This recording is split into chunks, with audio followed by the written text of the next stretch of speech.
tengah gejolak dan dinamika global yang syarat akan tantangan, kawasan ASEAN khususnya Indonesia masih menunjukkan kinerja yang sangat positif. Bahkan pada tahun lalu, kawasan ASEAN menjadi tujuan foreign direct investment terbesar nomor 2 di dunia. Kawasan ASEAN pun disebut akan menjadi pusat pertumbuhan ekonomi global dengan banyaknya potensi yang tersimpan.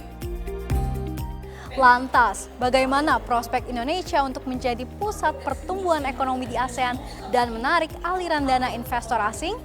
Kita akan bahas dalam acara UOB Gateway to ASEAN Conference 2023 ASEAN Forging Ahead. Indonesia telah sukses menyelenggarakan keketuaan ASEAN pada 2023. Dalam pertemuan KTT ASEAN 2023 beberapa waktu lalu, negara-negara anggota ASEAN telah sepakat untuk mewujudkan komitmen menjadikan Asia Tenggara sebagai epicentrum pertumbuhan ekonomi global di masa depan. Bersamaan dengan hal tersebut, United Overseas Bank atau UOB berkomitmen untuk terus mendorong ekonomi di negara kawasan. Presiden Direktur UOB Indonesia, Hendra Gunawan, menyatakan, sebagai One Bank for ASEAN, pihaknya ingin menjadi bank yang paling siap membantu saat ada investor yang ingin berinvestasi. Karena itu, pada kuartal keempat ini, UOB menggelar UOB Gateway to ASEAN Conference 2023 yang mengusung tema ASEAN Forging Ahead. Konferensi UOB Gateway to ASEAN adalah konferensi regional tahunan yang mempertemukan para pemimpin bisnis, pemerintah, dan mitra dagang, serta pakar dalam berbagai bidang untuk mengeksplorasi peluang pertumbuhan dan investasi bagi perusahaan yang melakukan bisnis antar dan di dalam ASEAN. Konferensi ini pun mengangkat berbagai topik menarik, seperti memahami value chain yang menggerakkan perekonomian ASEAN yang dipaparkan oleh Ernest Saujana, Managing Director and Senior Partner BCG, dan Frederick Chin, Managing Director Head of Group Wholesale Banking and Markets UOB. Kemudian, pemaparan Indonesia sebagai pintu gerbang yang membuka konektivitas ASEAN oleh Enrico Tanuwijaya, ekonom senior UOB. Selanjutnya, juga terdapat diskusi panel terkait memberi nilai tambah pada sektor komoditas yang diisi oleh Yudo Dwinanda Priyaadi, selaku Direktur Jenderal Energi Baru Terbarukan dan Konservasi Energi, Kementerian Energi dan Sumber Daya Mineral atau ESDM.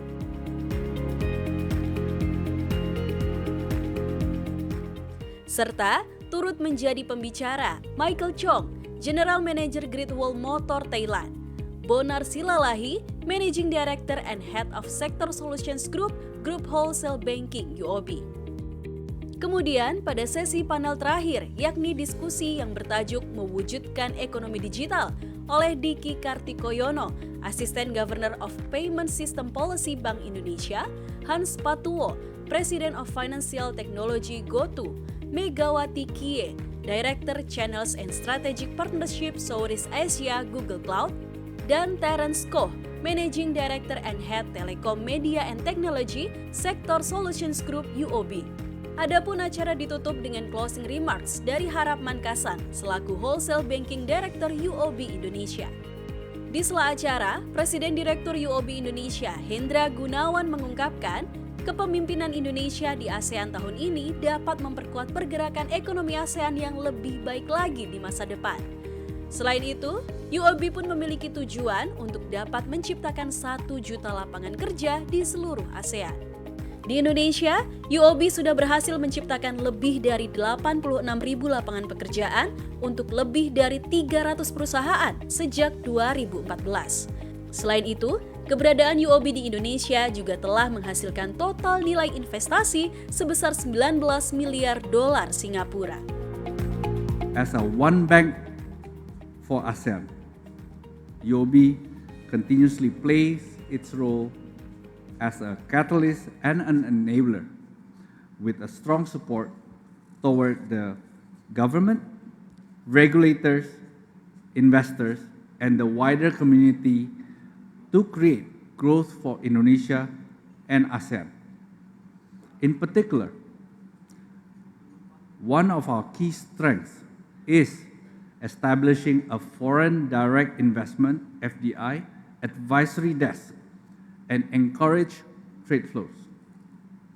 At UOB, we aim to create 1 million jobs across ASEAN.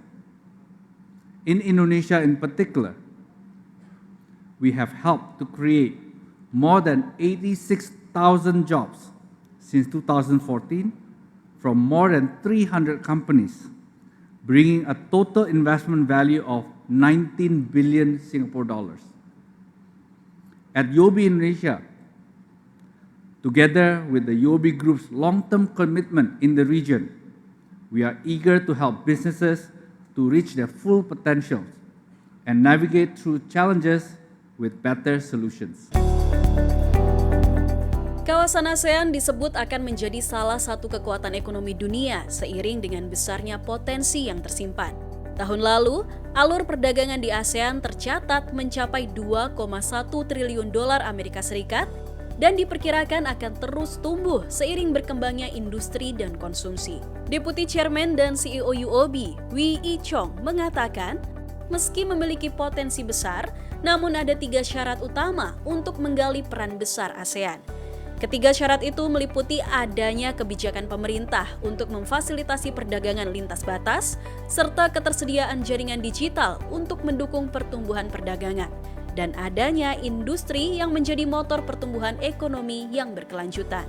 Sebagai upaya mendukung terwujudnya pertumbuhan ekonomi kawasan yang berkelanjutan, UOB pun turut berperan untuk membantu hampir 4.000 perusahaan untuk memasuki pasar baru, serta membantu perusahaan-perusahaan tersebut untuk memperluas pasar ke luar negeri melalui layanan Foreign Direct Investment Advisory UOB.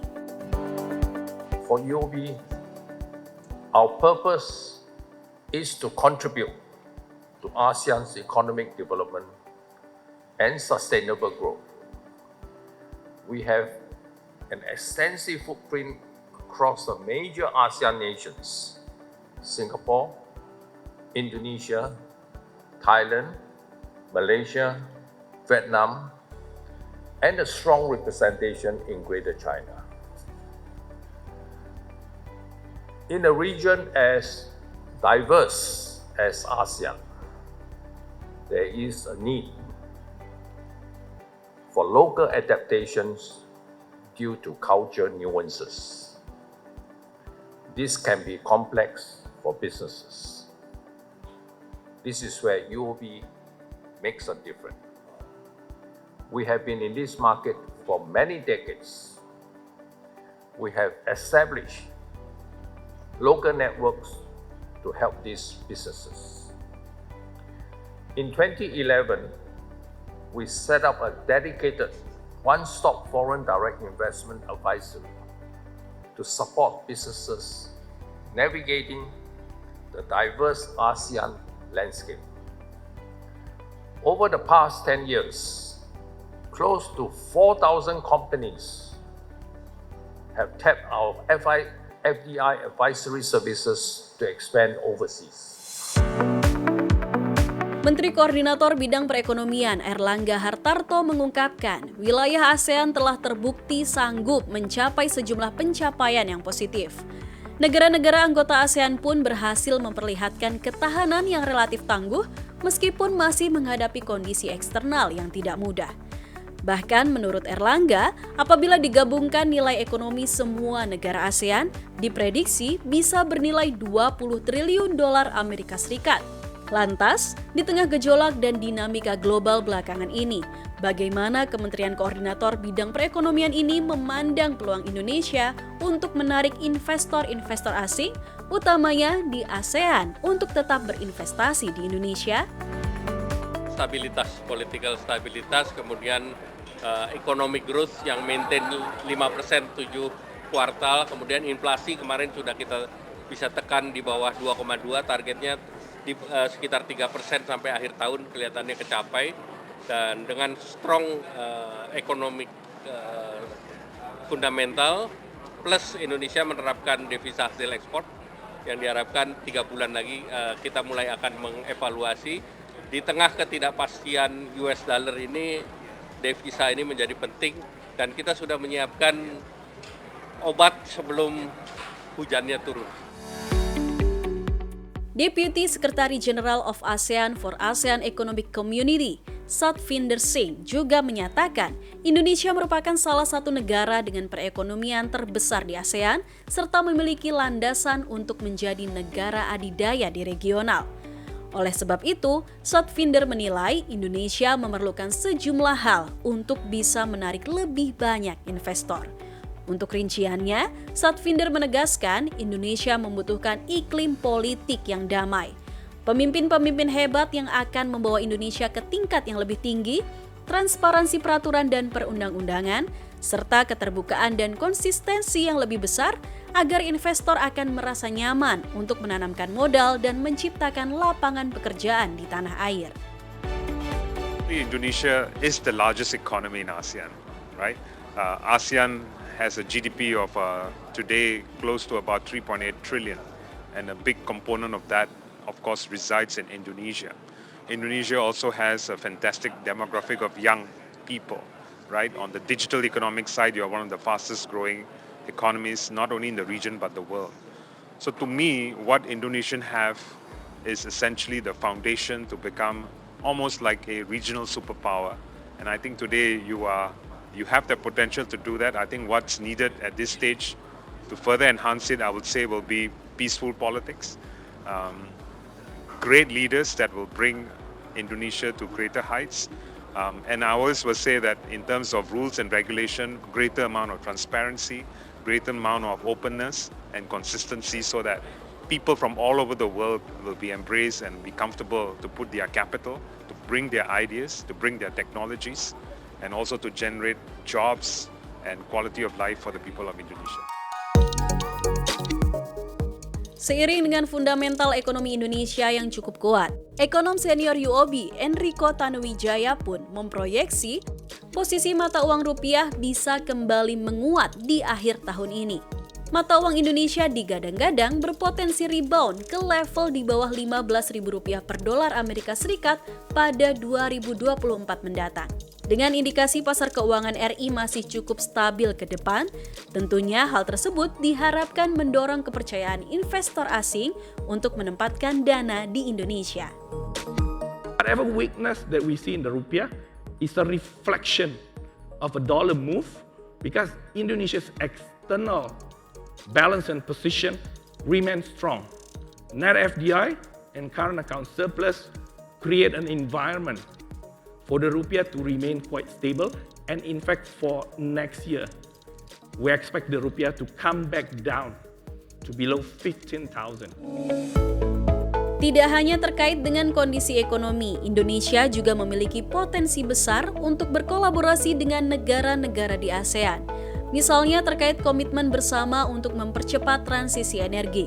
Indonesia pun memiliki target net zero emission atau NZE pada 2060 atau akan diupayakan bisa terrealisasi lebih cepat. Karena itu, pemerintah tengah fokus untuk memberikan akses energi yang merata di seluruh wilayah Indonesia melalui supergrid yang menghubungkan Pulau Jawa Sumatera, Jawa Kalimantan, dan Jawa Bali hingga Nusa Tenggara Timur. Tidak hanya itu, negara-negara Asia Tenggara juga telah sepakat untuk membangun ASEAN Power Grid atau jaringan listrik terintegrasi di kawasan ASEAN. To focus on energy access, providing access all over Indonesia. However, bear in mind, this is the largest archipelago on Earth. True. That we have to run our energy system island by island independently. So the idea that we have right now that we want to build what we call super grid. Connecting Java, Sumatra, Java, Kalimantan, and then from Java, Bali goes to Eastern Nusantara. Back to commodity, you know very well, cable made from copper, right? So you can imagine the consumption of copper in the future. And to add more, the ASEAN Power Grid, ASEAN Power, so not only Indonesia, ASEAN as well, have the dream to build ASEAN Power Grid. Again, you can imagine the future of this commodity sector.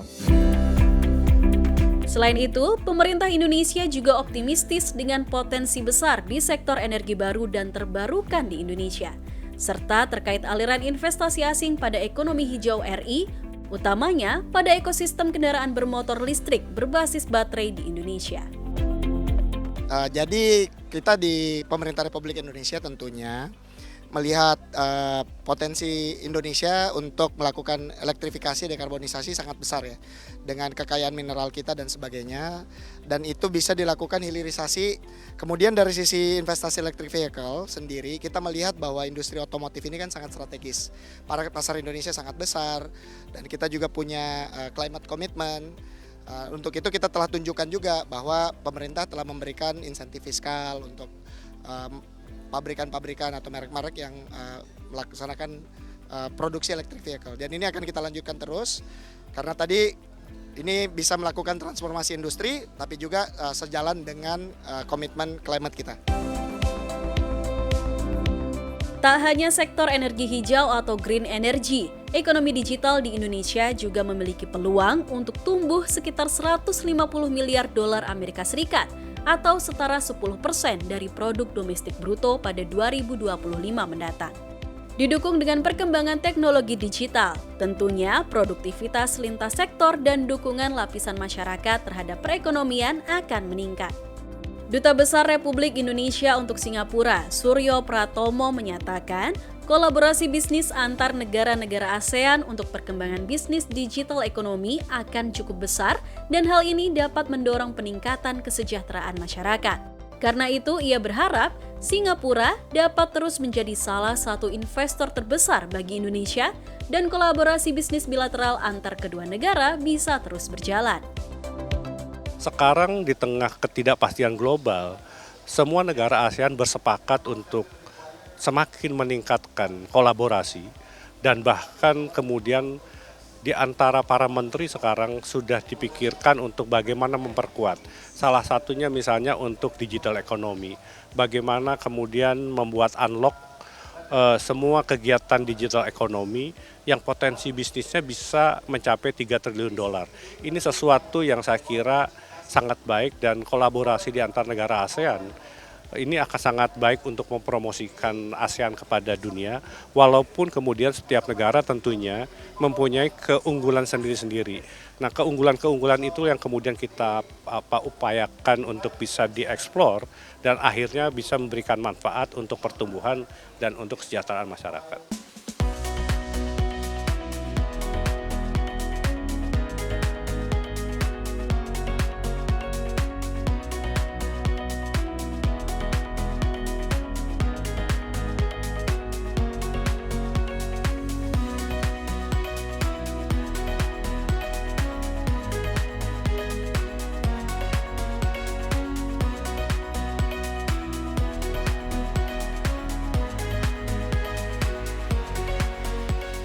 Pertumbuhan ekonomi Indonesia dan kawasan ASEAN masih memiliki banyak peluang dan potensi untuk terus tumbuh, khususnya dari sisi peningkatan aliran dana investasi asing.